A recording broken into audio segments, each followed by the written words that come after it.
Hi guys, it's Nemo and welcome back to my channel. So I have a story for you. So basically we can call this story time with Nemo.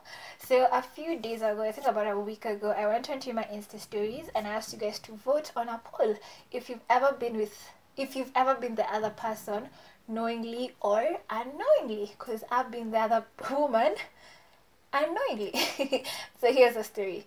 Let me set for you the scene. It is 2012. 18-year-old Nemo is out in South Africa, Midrand to be precise. I know nobody. This is my first week, and I'm just out here minding my own business, trying to cope and fit in. So how our residence was set up, that was it was like a complex, and each complex had like a 3-bedroomed house, apartment kind of, because it was the ground floor, then the first floor, and yeah, basically where I was staying, it was a 3-bedroomed apartment, so I was sharing it with 2 other housemates. So Friday, I'm cleaning the house after classes, I'm mopping, doing the dishes and stuff, and then I hear a knock on the door. So I open, and then this guy, let's call him Jacob. Yes, Jacob asks if one of my housemates is in, and I go like, no, she's not. So he goes like, wait, are you Kenyan? I'm like, yes, I am. Why? Because of your accent. First of all, I'm like, I do not have an accent. What do you mean? He goes like, no, you just sound very Nairobian. I'm like, okay, cool. Maybe there's something like that. So he introduces himself and he says he's also Kenyan. Do you want to hang out? And I'm like, yeah, sure, why not? I'm not doing anything. I just finished cleaning up. Let me put this aside and then we can hang out. So he takes me to Boulders. Boulders was the closest mall to our campus, and we're just chilling out, and I notice he's drunk, and I'm like, it's Friday at 5 p.m. People are drunk. Okay, cool. So I just don't mind any attention, because at this point in time, I'm like,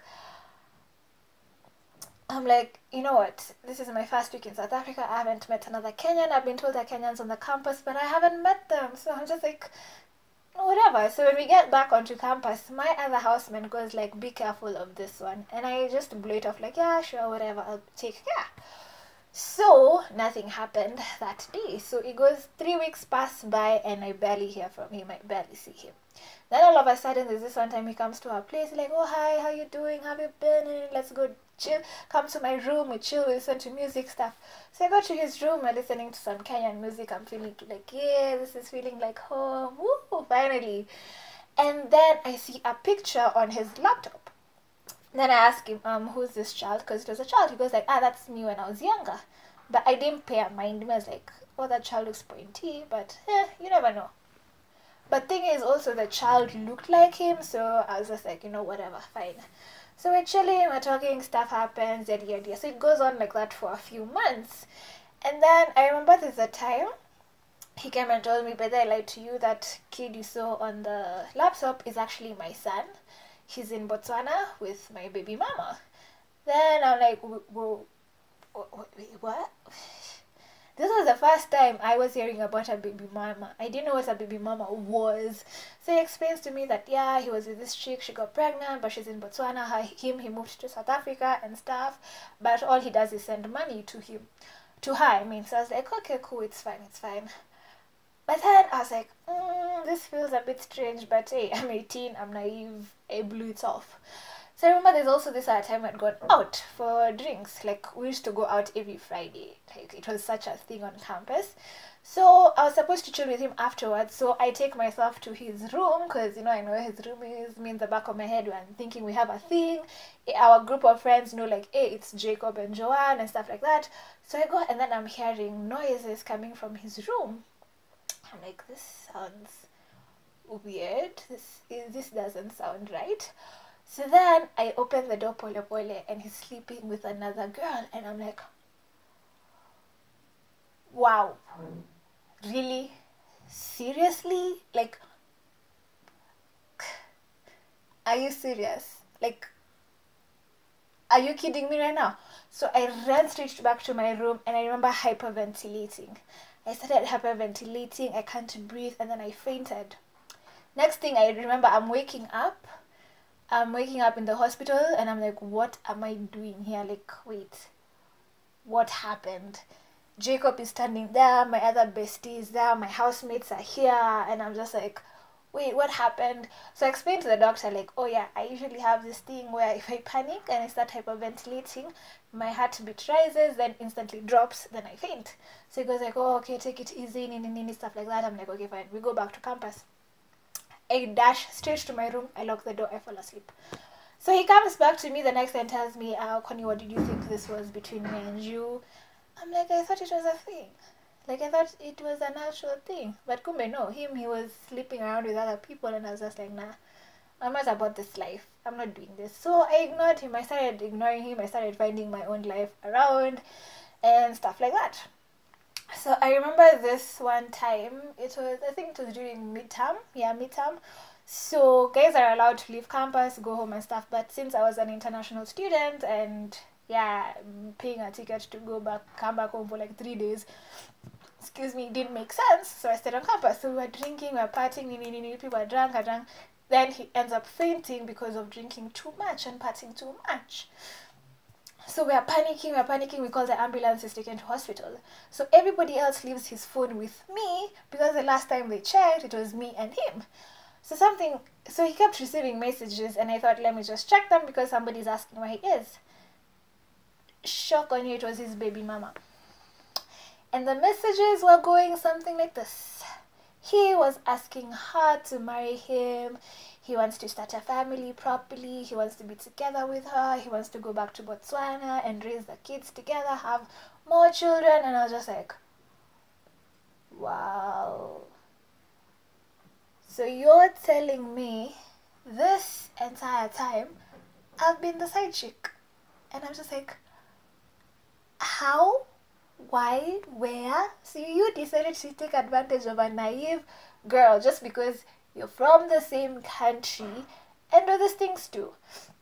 So I ignored him. I was like, no, I'm not going to talk to you. I don't want to do this anymore. And I just left him. Kabisa.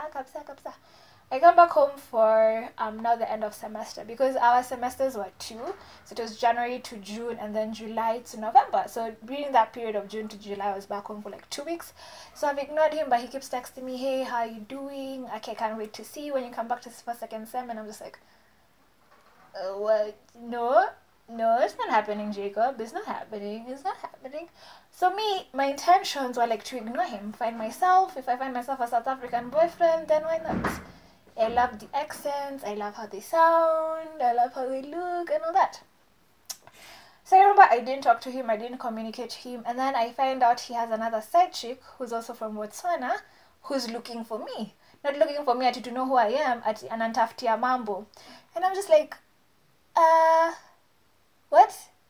See, if the 2 of you are together, then see the 2 of you be together. Like, it's fine, it's okay. So I kept hearing stories that who is this Kenyan girl? Why does Jacob keep talking about her? What does she have that I don't have? And I'm like, I don't know. I'm 18 years old. I'm naive. I don't know what life is. So I just ignored her. So then there was a time my housemates were having like a get together with their friends and me, I'm in my bedroom. I have an assignment that's due, so I was dealing with that assignment. So I remember walking out of my room to go to the kitchen and then this chick gives me some random eyes and I'm like, what? If eyes could kill, I'd be dead by now. Like, I'd be dead, going. So I had fungaed a lesso, and when I was in South Africa, I gained so much weight. Like, I was a size 6 in pants. Yeah, so my ass, my hips were feeling everything. So now my cousin's housemate goes like, yo, you have a nice ass. And I'm like, why, thank you. Well, I was looking at that chick and she got so much envy in her eyes. And I was like, yeah, if you look for me, you're going to find me. So then after that day, I hear they're arguing and stuff. They're not happy. And me, I'm just like, yeah, you chose to be the side chick. Me and you about the baby mama. And I ran out of that situation. So now this chick, now the one from Botswana, goes and breaks his car windows. And then he comes and blames me. He says, my friends did that. Hey. So we had a full-blown argument in Swahili in the middle of resident. Majority of the students there are from the southern region, so they do not understand Kiswahili. So me and Jacob are going at it in Swa. We have to at each other. I'm telling him, my friends can't do such shit. I wouldn't even endorse it. Me, I left you long time ago. I want nothing to do with you. You're the one who keeps looking for me. So go ask that Swana chick of yours what she went and did. And me, I just walked away. I was like, no, not dealing with those things. So then, yeah. So then things started to calm down and we started hanging around in the same circles again. So there's this time we'd gone for this house party. Now this is the second story that ties to the first story. So now one of his boys has started noticing me. Because the thing is, when we were in res, I was known as the girl who'd make pancakes because I have pretty amazing pancakes, but so do I say, like. So guys would come to our house and make pancakes from them, and they'd like them, they enjoy them. So we'd gone for this house party. Then one of his boys comes and starts chatting to me. Then he was like, "Hey, I hear you make pancakes. After this, we can go and make pancakes and stuff." Then he's feeling on me, he's hitting on me, and I'm like, why am I getting all this attention? This feels strange. This feels weird. So then, in the back of my head, I keep remembering this baby mama situation with Jacob, and I'm like, no, I don't want to be this other chick. I don't want to be another woman and stuff. So I remember when we go back to the house, I'm making pancakes, and then I ask him, do you have a baby mama? And he goes like, yeah, she's from Japan. This is how she looks like. And then I told him, listen, I'm not playing that game. I've played that game with Jacob, and we're not doing it. I'm not about to be another woman. And that's how that story is shared. So yeah, that's how I was the other woman at the age of 18. It messed me up big time.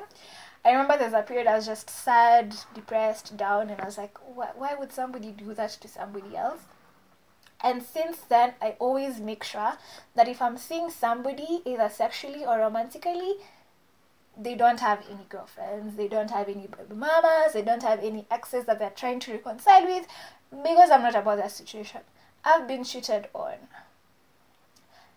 and I know that pain. That pain kills you, like that pain stabs you in the heart constantly. Like I'm currently still in pain because of being cheated on, and I wouldn't want to be the cause of another woman's pain. I wouldn't want another woman to go through the pain I went through, because I know how it feels. Like it's the worst pain ever. Like it just breaks your heart, because you were with this person for so long, you loved and trusted this person, then all of a sudden they cheat on you, and you're just like, am I not enough for you? Like, what didn't I give you? Like, why couldn't we discuss these things? That's why one of my rules is, if I'm with somebody, I'm exclusive to them, and they need to tell me if they end up falling in love with somebody else, or just step away from the picture, other than cheating or being the other woman, because those are things I cannot withstand. And for women who do it, I'm not here to judge you. I'm just like, it's your own prerogative. Oh, yeah, it's your own prerogative. But how would you feel breaking somebody else's heart? I wouldn't want to do that.